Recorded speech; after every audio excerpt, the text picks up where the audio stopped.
আজই ডাউনলোড করুন আর এনজয় করুন আপনার পছন্দের শো। বর কখনো তোমার বাসে উঠেছে? হ্যাঁ। টিকিট কেটেছে? না, টিকিট কাটেনি। জীবনের কঠিন পরীক্ষায় যারা হার মানেনি, যারা সংসার আর স্বপ্ন দুটোই সামলাতে জানে, ঘুরে দাঁড়াতে জানে, তারাই আমাদের অনুপ্রেরণা, আমাদের শক্তি। আজ এমনই চারজন দারুণ দিদির গল্প শুনবো। সবাইকে ওয়েলকাম। আফরিন, ছোট্টবেলা থেকে সাঁতার শিখছো? হ্যাঁ, আমি 5 বছর বয়স থেকে সাঁতার শিখছি। তারপর প্রথমে ছোট ছোট এমনি ক্লাব মিটগুলো করতাম, তারপর স্টেট মিট, তারপর ন্যাশনালস। ছোটবেলায় যখন একটা ক্লাব মিটে গেছিলাম, ওখানে আমাকে বুলা চৌধুরী এসেছিলেন মেডেল দিতে। যখন ওনাকে সবাই এত সম্মান দিচ্ছিল, এত প্রায়োরিটি দিচ্ছিল, তো আমি মাকে জিজ্ঞেস করেছিলাম যে সবাই কেন ওনাকে এত বেশি প্রায়োরিটি দিচ্ছে এবং সম্মান দিচ্ছে। তো মা তখন বলেছিলেন যে উনি ইংলিশ চ্যানেল করে এসেছেন। তো তখন বুঝতে পারিনি, বয়সের সঙ্গে সঙ্গে যখন বড় হলাম তখন জানতে পারলাম যে ইংলিশ চ্যানেল এরকম ব্যাপার। তো এটা আমার নিজের স্বপ্ন হয়ে উঠলো যে না, আমাকে ওটা করতে হবে। যখন গেছিলে তখন কোন মাসে গেছিলে? আমি গেছিলাম 14 জুলাই। আচ্ছা। আর আমার ডেট ছিল আগস্টে, কিন্তু ওখানে ওয়েদার কখনোই আগে থেকে বোঝা যায় না।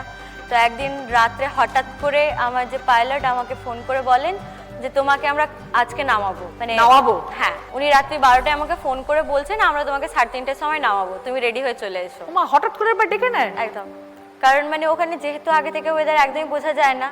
তারপর উনি বললেন যদি তুমি করতে চাও তাহলে তোমাকে আজকেই করতে হবে, তুমি যদি আজকে না করো আমরা এর নেক্সট কোনো ডেট পাবো কিনা আমরা বলতে পারছি না। মানে কোনো মেন্টাল প্রিপারেশনেরও টাইম পাওনি? বলা হয় যে ইংলিশ চ্যানেল হচ্ছে 34 কিলোমিটার, সব থেকে শর্টেস্ট ডিস্টেন্স। তো অ্যাজ আ 34 কিলোমিটার যদি ধরি, প্রথম 6 থেকে 7 ঘন্টা খুব ভালো চলছিল।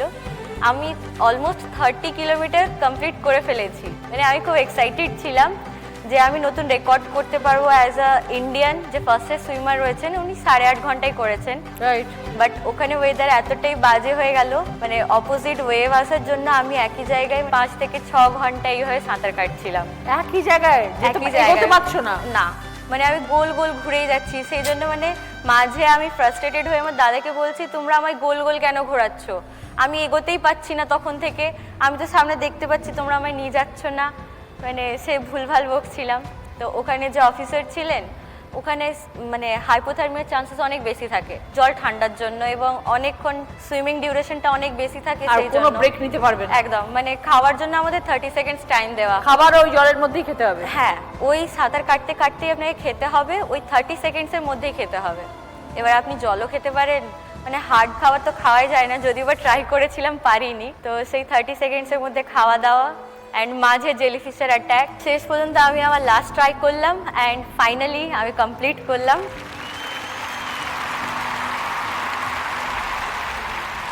সেটা করতে কতক্ষণ লাগলো? আমার 13 ঘন্টা 13 মিনিট লেগেছিল। মানে 13 ঘন্টা একটা স্ট্রেচ? হ্যাঁ, নন স্টপ। আর স্টার্ট পয়েন্ট কি ছিল? ডোভার বিচ থেকে স্টার্ট করেছিলাম। আচ্ছা। আর ফ্রান্সে এসে ফিনিশ করেছিলাম। লন্ডনের ডোভার থেকে শুরু করে ফ্রান্স এসে শেষ হলো। একদম। আরো অনেক জীবনে সাফল্য পাবে আফরিন, আরো অনেক বড় হবে, অনেক অনেক নাম করো, অনেক মেডেল জানো।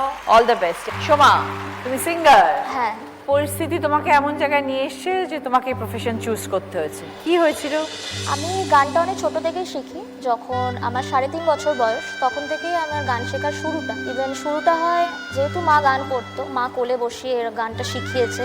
আমার বাপির একটা বিজনেস ছিল, 2002-তে এসে সেটা লসে রান করে, যেখানে প্রচুর ধার দেনা হয়ে যায়। সেটা বাপি আর সেরকমভাবে লেবার পেমেন্ট করতে পারে না। যখন এই পরিস্থিতিটা আসে তখন আমাদের বাড়ি থেকে আমাদের 3 জনকে আলাদা করে দেওয়া হয়, বলে যে তোমরা তোমাদের নিজেদের ব্যবস্থাটা নিজেরা করে নাও।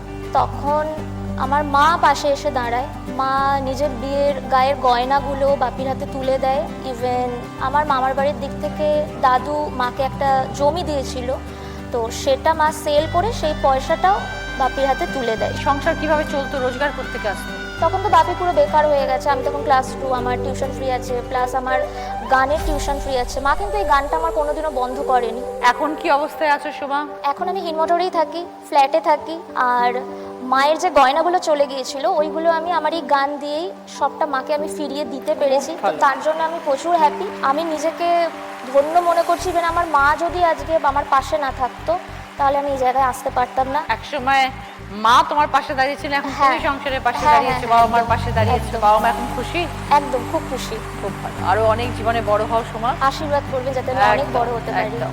বর্ণালী স্কুল টিচার, হ্যাঁ দিদি, জীবনে অনেক রিজেকশন পেয়েছো, একদম শুরু থেকে। কি হয়েছিল শুনি। প্রথমে সুস্থ বাচ্চা হিসাবেই জন্ম, মানে আমি সুস্থ বাচ্চা। ঠিক আছে। 7 মাস বয়সে পোলিও থেকে আমার ইনফেকশন হয়ে গেল।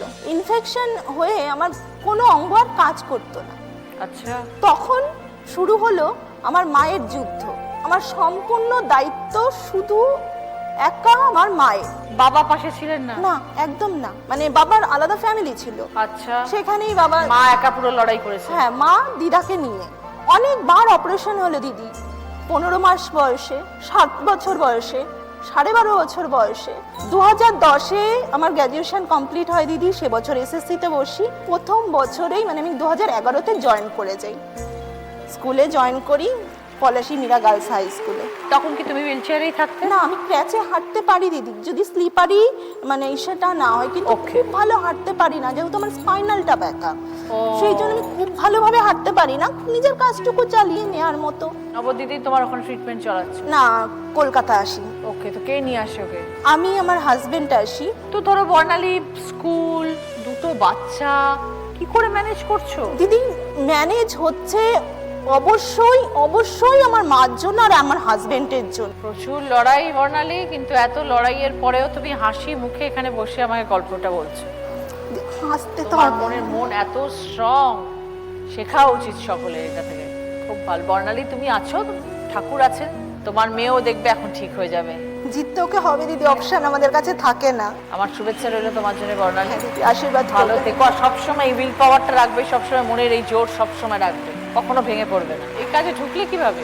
জার্নি প্রথমটা খুব ভালো ছিল না, মানে ছোট থেকে অনেক কষ্ট করে মানুষ হয়েছি। বাবার একার উপরে সংসারটা চলতো, বাবা গাড়ির ড্রাইভার ছিল। তারপর সেই পড়াশুনো খুব বেশি করতে পারিনি। 3 বোন আমরা, দিদির বিয়ে দিয়ে একটা চাপ ছিল।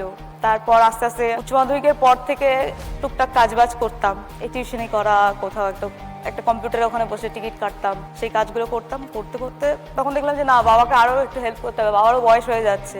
তারপর এই কাজের সাথে তখন তারপর তুমি পরীক্ষা দিলে?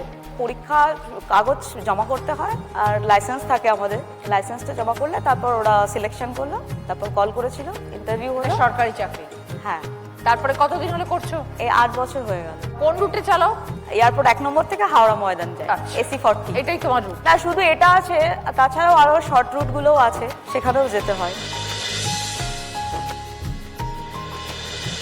ভিড় থাকলে নোটিস করতে পারো কে দিচ্ছে কে দিচ্ছে না? হ্যাঁ, ওটা খেয়া হয়ে যায়। করে আবার বুঝবো? নামার সময় চেক করি যে দাদা টিকিটটা হয়েছে, তো বললো হ্যাঁ হয়ে গেছে, সেটা দেখিয়ে দেবে, ব্যাস হয়ে গেল। স্বামী কি করে? ও কন্ডাক্টর। ও কোথায় পরিচয় হলো? যখন আমাদের এক জায়গায় প্রোগ্রাম হয় বা কোনো অনুষ্ঠান হয়, পুজো টুজো হয়, সবাই একসাথে আসে, ও। সেসব জায়গাতেই পরিচয়। বর কখনো তোমার বাসে উঠেছে? হ্যাঁ। টিকিট কেটেছে? না, টিকিট কাটেনি। বাবা, বিনা টিকিটের যাত্রী? না, ওরা তো স্টাফ তো। ও, স্টাফদের সব ফ্রি? একদম। আচ্ছা, তারপরে বিয়েটা হলো কতদিন? চাকরি পাওয়ার অনেকটা পরেই হয়েছে বিয়ে, লকডাউনের মধ্যে বিয়ে হয়েছে। খুব ভালো, নতুন ধরনের একটা গল্প শুনলাম, মজার। ভালো থেকো শাওলি।